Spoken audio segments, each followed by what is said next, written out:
Hi everyone, I'm Dr. John Whyte, Chief Medical Officer at WebMD, and host of our daily news show called Coronavirus in Context. In the course of just a few short months, I've interviewed over 100 experts, including top government officials, leading scientists, key physician leaders, renowned influencers, and even cultural icons. Our one goal has been to put the avalanche of information about COVID-19 and the pandemic into context for you. So what have I learned? The first thing I learned is we need to be guided by science. That's easier said than done. Science isn't always black and white. It's often gray. And by that I mean there's often uncertainty in what we know. Remember, COVID-19 is a new virus. That's why it's called a novel virus. And what we currently know often changes based on new information and data. One of the largest efforts in history is being made by top minds all over the globe. It's a lot to keep up with. When I started our show in March, we didn't think masks or facial coverings were necessary for everyone. But we soon learned that was not the case. New data came out and new recommendations followed. We need to adapt and to be flexible. Here's a question for you. Have you gotten an antibody test? There was a lot of excitement about them early on, and experts even talked about immunity passports that would allow you to travel. But doctors Raccaniello and Schaffner taught us that many of these tests aren't as accurate as they need to be. So you should always ask, what would you do with that information when it comes to your personal behavior? Right now, you probably wouldn't change anything. Keep in mind that these tests will continue to evolve. 3 months ago, we didn't have any diagnostic or antibody tests, and 3 months from now, they'll be much better. The second thing I learned was we need to be aware but not scared. We're in the middle of a global pandemic, the type that occurs once a century. We're also in an infodemic, where there's a lot of misinformation.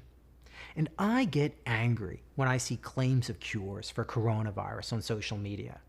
And remember early on, some people tried to say blacks can't get coronavirus? And did you ever hear about hand dryers killing COVID-19?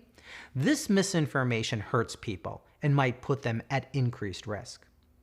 The experts I spoke to talked about the importance of going to trusted sources and cautioned us that everyone who has a blog isn't an expert. Let's watch out for those armchair epidemiologists. You want to check the credentials of who wrote it and if there's any potential bias or vested interest. If possible, you want to confirm the information in multiple places. The CDC and your state government websites are a great place to start. And please take breaks from social media and the news. Information isn't changing so rapidly that you need the hourly updates. You won't miss out on breaking news if you only check a couple times a day. You want to become aware and educated, but not scared or overwhelmed. The third thing I learned, and as a doctor, I think this is especially important, you need to take time for yourself. I heard from numerous people cautioning us to be prepared for the mental health epidemic that we're now experiencing. Anxiety, depression, PTSD, increase in substance abuse.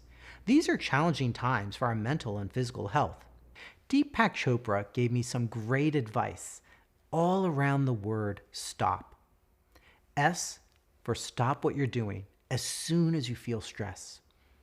T, to take 3 deep breaths and smile. O, observe your breath without analyzing it. And P, proceed with awareness and compassion. Focus on relationships, making other people happy. And my good friend Ariana Huffington reminded us to think of something we're grateful for each time we wash our hands. I also learned that the coronavirus 15 is real. A survey conducted by WebMD confirmed people have been gaining weight during the stay-at-home orders. But none of us are really surprised by that, are we? So now's the time to resume physical activities. Stand up and stretch for a few minutes right now. You may not be able to go to the gym, but there are things that you can do at home or outside. Eating healthy is also important as you think about your physical and mental health. Comfort foods still play a role, but the key, as always, is moderation. Food really is medicine, and it affects our mood and our health. One big mistake I think we've made is around the words we use. I wish we used the term physical distancing, as they do in Canada, instead of social distancing. Because it's not about tuning people out of your life. It's about trying to find new ways to stay connected. Let's be realistic. Things aren't going to be like they were pre-COVID for quite some time, and we need to adjust. That's what I've been trying to help you to do, and that's what myself and my colleagues at WebMD will continue to do. Better information will lead to better health. We have a new normal, and we're going to get through this together.